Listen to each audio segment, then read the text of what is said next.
5 minutes pour répondre à vos questions. Comme tous les jours, je suis en duplex avec le professeur Gilbert Deray. Gilbert Deray, bonjour. Beaucoup de questions, bien sûr, sur le coronavirus, hein, c'est le sujet du moment.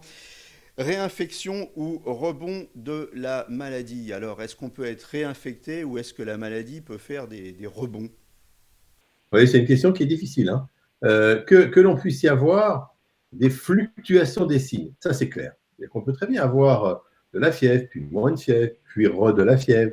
Ça, c'est pas sur des mois, hein. C'est quelques jours, voire, allez, on va dire 2 à 3 semaines. Maintenant, est-ce qu'on peut avoir eu la maladie, en guérir et refaire la maladie? Ce n'est absolument pas démontré.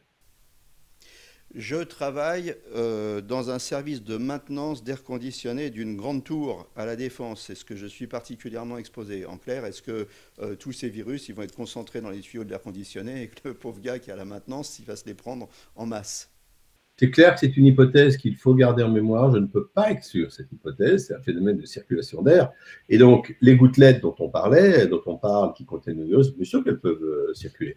Donc, moi, je conseillerais vivement à cette personne de se protéger. Et c'est exactement la situation où le masque, le vrai masque, devrait être systématique. Et j'ajouterais, après avoir touché les surfaces, lavez-vous les mains.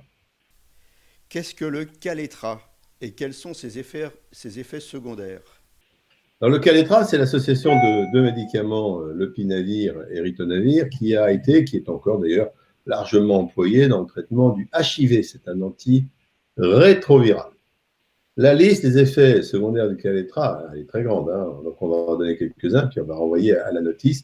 Je citerai les troubles digestifs, je citerai l'hypertension artérielle, je citerai aussi, et ça c'est important, des possibilités de troubles du cœur. Vous savez, de la conduction électrique du cœur, comme avec l'azithromycine et avec l'hydroxychloroquine. Donc la liste est extrêmement longue. Regardez la fiche. Mais rassurez-vous sur une chose, c'est un médicament qui n'est absolument pas prescrit hors d'un circuit médical ultra spécialisé.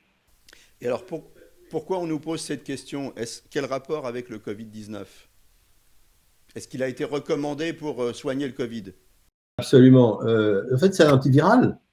Et donc, on a des éléments pour penser qu'il puisse être efficace, qui sont par exemple que si on prend le Kaletra, qu'on met dans un tube, on est efficace contre le Covid, pardon, le coronavirus. Attention, hein, les expériences dans les tubes, ça ne suffit pas. Donc, on n'a pas de preuves chez l'homme. Et d'ailleurs, malheureusement, il y a déjà un essai clinique très bien fait qui dit que c'est inefficace. Je ne suis pas très optimiste quant à l'efficacité du Kaletra.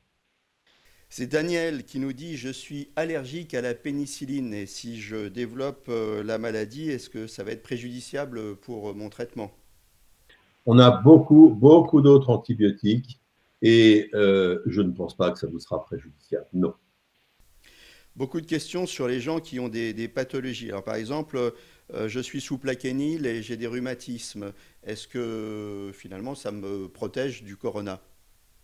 Il n'a pas été montré que tous les patients qui prennent du plaquenil, en particulier pour les maladies auto-immunes comme le lupus, seraient systématiquement protégés. D'abord parce qu'on n'a pas montré encore l'efficacité de l'hydroxychloroquine, et deuxièmement parce que la dose dans ces maladies est plus faible que celle qui est préconisée contre le Covid-19. Donc, je ne peux pas répondre de façon positive, et je peux également vous dire que dans mon hôpital, on a des patients lupiques qui ont du plaquenil et qui ont eu le Covid-19. Je suis diabétique de type 1. Est-ce que je suis particulièrement à risque? Si vous êtes diabétique de type 1, c'est diabétique du jeune, vous savez, juvénile, qu'on a très très tôt dans l'enfance, et que vous n'avez pas d'autres facteurs de risque, on ne peut pas considérer que vous êtes plus à risque. Ce qui est plus à risque, c'est d'avoir le cœur malade, des reins malades, pas le diabète forcément en lui-même. Et il faut bien sûr qu'il soit bien équilibré. Alors peut-être que justement, en cette période de confinement, c'est la difficulté, c'est de bien équilibrer son diabète. Là, on est en lien en télémédecine, non, avec les spécialistes?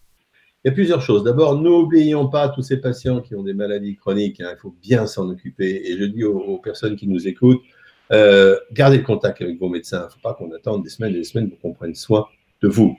Deuxièmement, oui, attention à l'alimentation et profitez-en pour changer votre mode d'alimentation et garder une activité physique, même confinée. Voilà, c'était 5 minutes pour répondre à vos questions. N'hésitez pas à continuer à nous poser vos questions sur la page Facebook du professeur Gilbert Deray ou sur ma page Facebook. Restez bien confinés, à bientôt et portez-vous bien.